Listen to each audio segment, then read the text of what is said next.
ओम नमः श्रीदेव्या, ओम नमः श्रीदेव्या, ओम नमः श्रीदेव्या। हे वीतराग स्वामी, यह प्रार्थना हमारी, मैं निस्वरूप ध्याऊँ, पाऊँ दशा तुम्हारी, पाऊँ दशा। आज अज्ञानी दुखी क्यों रहता है, इस पर थोड़ी सी चर्चा करना है। उसकी मूल भूल है, अज्ञानी अपना नाप अपने से नहीं करता, मात्र बाह्य वैभव, बाह्य सहयोग, अनुकूल वातावरण, प्रतिकूल परिस्थितियों से वो डर जाता है। इसलिए बाह्य अनुकूल वैभव मिलने पर भी वह निरंतर दुखी ही रहता है। जबकि ज्ञानी जीव का माप होता है, थोड़ा सा विचार करें, शुभ भाव से कौन सी गति प्राप्त होती है? मनुष्य देवगति। अशुभ भाव से नरक और तिर्यंज गति प्राप्त होती है,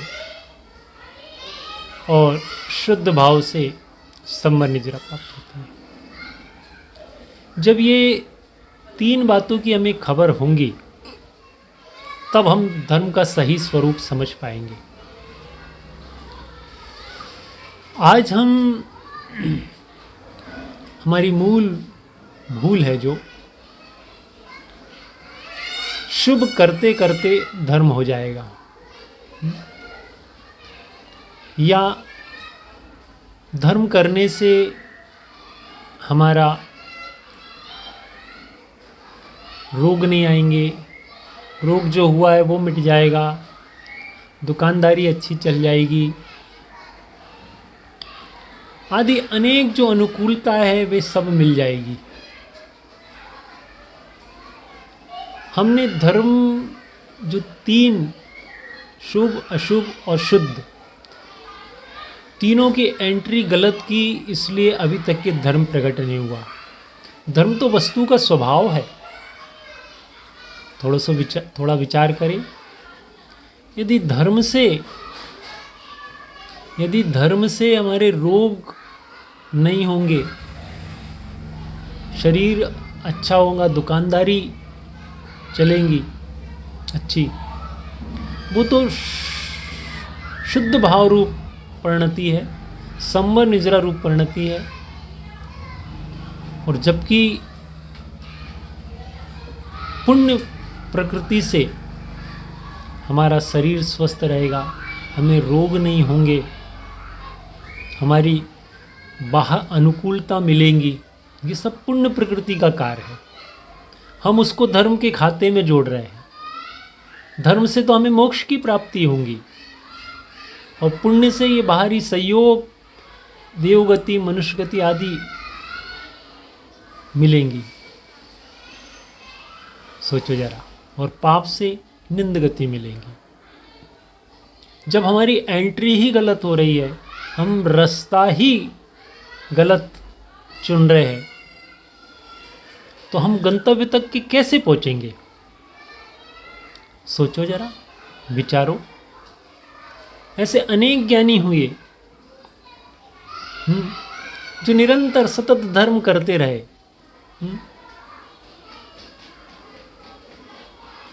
फिर भी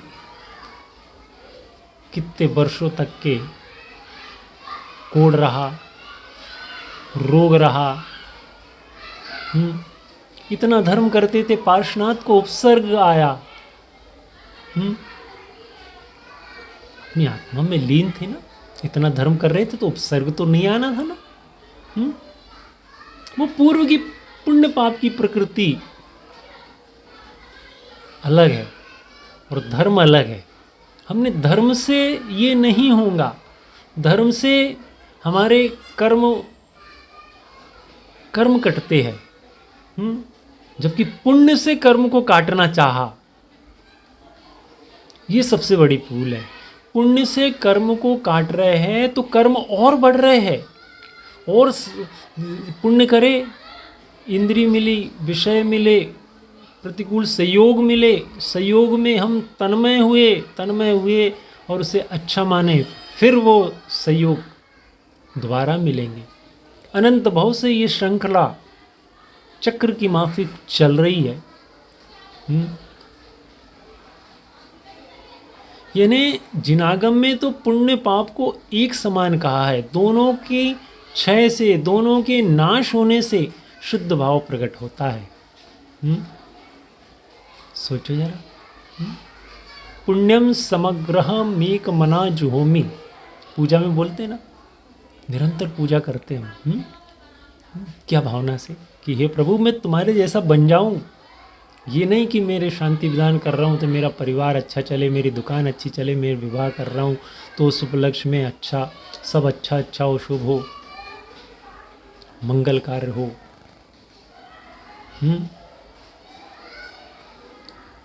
जब एंट्री ही गलत करे तो उसका फल क्या आएगा? अंदर से जो वासना पड़ी है कि मेरा ये कार्य धर्म से अच्छा होगा, जबकि वो पुण्य से अच्छा होता है। पुण्य में धर्म नहीं है, धर्म संवर निजरा से प्रकट होता है। सोचो जरा, विचारो। इतनी बड़ी भूल करके हम निरंतर अपना संसार बढ़ा रहे हैं।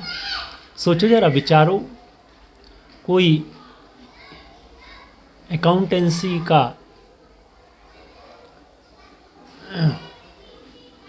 करता हो, सीए का पूरी दुकानों का चिट्ठा बनाता हो, सीए हो, और वो लाभ हानि खाता, बैलेंस शीट की एंट्री यहाँ के वहाँ करे, तो कभी बैलेंस शीट मिल सकती है? उसका व्यापार सही चल सकता है? वैसे ही हम कर रहे हैं। जहाँ पे पुण्य की एंट्री धर्म में, धर्म की एंट्री पुण्य में। और अभी तक के तो इतना था कि पाप में भी धर्म मान रहे हैं। सोचो जरा,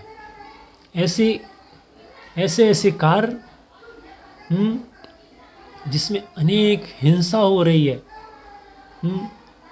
अयत्नाचार रूप प्रवृत्ति हो रही है, और उसको धर्म कह रहे हैं। कितनी विपरीत दिशा, कितना विपरीत प्रवर्तन। सोचो जरा। वस्तु का स्वभाव ही धर्म है, और धर्म से, शुद्ध भाव से संवर निजरा प्रकट होती है, और हम संवर निजरा से लौकिक कार्य की सिद्धि करना चाहते हैं। यही सबसे बड़ी भूल है, और यही संसार परिभ्रमण का कारण है। अतः जो जिनागम में पुण्य को धर्म कहा, वह उपचार से कहा है। क्यों कहा? क्योंकि उपचार भी सहचर होता है, अर्थात पुण्य करते करते धर्म नहीं होगा। क्योंकि पुण्य है मंद कषाय और पाप है तीव्र कषाय। है तो कषाय, कषाय में धर्म हो सकता है क्या? नहीं। लेकिन मंद कषाय की भूमिका में धर्म की शुरुआत हो सकती है, इसलिए उपचार से उसे धर्म कहा। लेकिन पुण्य से धर्म नहीं कहा होगा। पुण्य से हमें सम्यक दर्शन प्राप्त करने के उचित निमित्त, अर्थात जैसे आँखों का मिलना, पंचेंद्री पना मिलना, जैनकुल मिलना, और सत्श्रवण मिलना, जिनवाणी मिलना, जिन मंदिर मिलना, ये तो मिल सकता है। लेकिन धर्म काहे से मिलेगा? महापुण्य से धर्म मिल जाएगा ऐसा भी नहीं है। ये करते रहेंगे, जिनवाणी पढ़ते रहेंगे और पुण्य बढ़ेगा तो धर्म हो जाएगा, नहीं। इसका संबंध पुण्य से सम्यक दर्शन का संबंध है ही नहीं। वो तो स्व के लक्ष्य से प्राप्त होता है, संवर निजरा रूप से प्रकट होता है। इसलिए पुण्य को जो उपचार से धर्म कहा, वह धर्म नहीं है। क्योंकि आता है जिनवाणी में, शुभ कर्म कमाते सुख होगा, बस अब तक ऐसा जाना था, पर आज समझ में आया है कि वीतरागता धर्मः, राग भाव में धर्म मानना, जिनमत में मिथ्यात्व कहा। वीतरागता की पोषक ही जिनवाणी कहलाती है। यह है मुक्ति का मार्ग निरंतर हमको जो दिखलाती है। सोचो जरा। ये धर्म की परिभाषा हम सही करें। आज तक के हम जितना भी, जैसे हमने बहुत यत्नपूर्वक बहुत तैयारी अच्छी कलेक्टर बनने की पूरी अच्छे से अच्छा उत्कृष्ट पढ़ाई की, सब की, लेकिन हम चाह क्या रहे कि मुझे चपरासी बन जाऊं मैं, प्रधानमंत्री का कमरा साफ कर दूं, ऐसा कार्य मिल जाए मेरे को। यानी जो बाह्य सहयोग पुण्य से मिलते हैं वो चाह रहे धर्म की क्रिया से, क्योंकि स्वामी जी कहते हैं क्या कहते हैं, पूर्णता के लक्ष्य से धर्म की शुरुआत होती है। सबसे उत्कृष्ट पद को पाएंगे तो ये सब निकृष्ट पद तो वैसे घास फूस की तरह आपको मिल जाएंगे। आज तक कि हम इसी अर्थात पुण्य से धर्म, धर्म से पुण्य, ऐसी उल्टी एंट्री करके हम निरंतर संसार का परिभ्रमण कर रहे हैं। अब तो इतना भी होने लगा है कि पाप में भी लोग बाग धर्म मान रहे हैं। अनर्गल क्रियाएं, बहुत क्रियाकांड, बहुत अधिक हिंसा करके उसमें धर्म मान रहे हैं। सोचो जरा, जो इसका फल क्या होगा। ओम नमः सिद्धेभ्या। हमें समर निजरा रूप धर्म प्रकट हो, इसी मंगल भावना से।